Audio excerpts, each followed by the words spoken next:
Hello once again. The next installment of the Ten Commandments. Commandment number 8 for Sunday, June the 14th. Today we're going to be talking about no stealing. Exodus 20:15. Thou shalt not steal or loot, like I mentioned in the previous video. These riots and everything that's been going on, people breaking into these businesses and stealing stuff. What's that got to do with what this murder from the police of this George Floyd? Why loot? What's that got to do with crying over somebody getting wrongfully killed by the police force? That's just my opinion. That's my opinion. Don't look down on me for that. I'm just saying, why loot and steal stuff? What's that got to do with it? And I saw a meme the other day that said somebody went and spent $200 at a Target. I think it was just a funny cartoon. It said somebody walked out of Target, had spent $200, walked out of Target, and then they had a group of people come in and loot and burned and destroyed the Target building, stole everything. And he's standing there holding his bag and he spent all his money. In the way it was a funny mention, like, you just spent $200 and these other people went in and stole everything. Didn't pay nothing. But it's just a little, in a way it's funny, but not. So, let's get into it. So the word translated steal is the Hebrew ganab, G-A-N-A-B, and is restricted to acts done secretly. Sorry.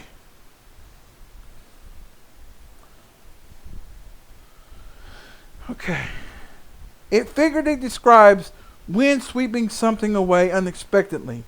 Job 21:18, 27:20, and it illustrates the thief-like movements of military deserters. 2 Samuel 19:4. Oh, excuse me. So it would fit the term burglary. Sorry about that.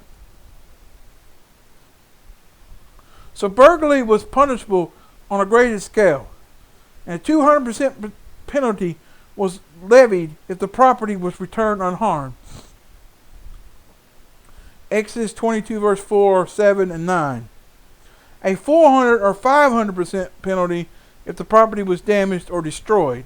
Exodus 22:1. And a 700% penalty if the property stolen was food.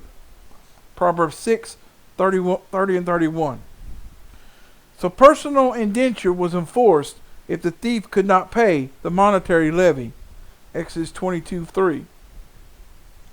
So the command extends to our care of the property of others. And loss due to negligence is considered stealing. Exodus 22:7, 10 and 13. 10 through 13. So this would apply to unfair business practices that defraud either customers or employees. Leviticus 19, 35 and 36.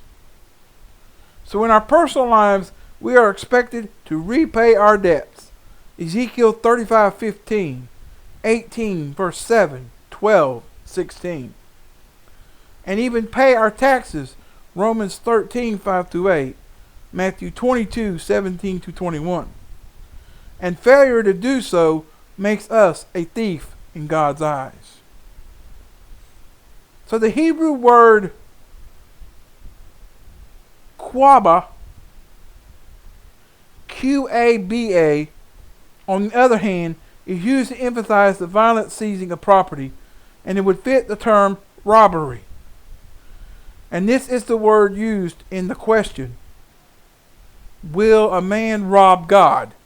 Malachi 3:8. So we can infer that disobedience to tithing is more dangerous infraction of the 8th commandment than mere burglary. So may God keep us from either violent violation as we seek to please Him. But like I said, talking about tithing, I would do that if I was going to services regularly.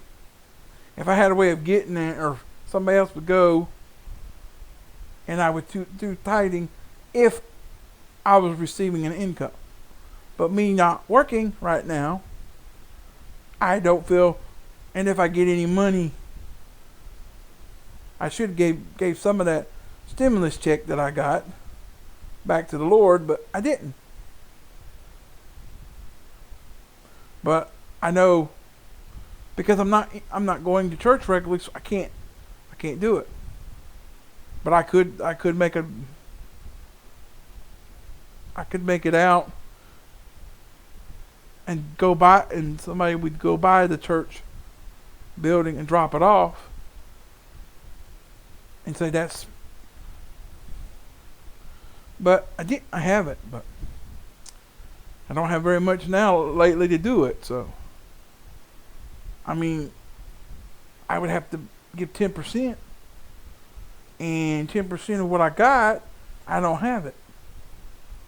So maybe this next one I can go ahead and put something in the thing and send it and give it back to God. Maybe something good will happen. So that's it for the commandment on stealing. Tomorrow's passage, for Monday, June the 15th, we're going to be talking about no false witness. That'll be the 9th commandment, and only one more to go. That'll be Exodus 20, verse 16. Thou shalt not bear false witness against thy neighbor. So it's false witness, commandment number 9. I thank you for tuning in, and tune in next time. Good night, good luck, and I'm out.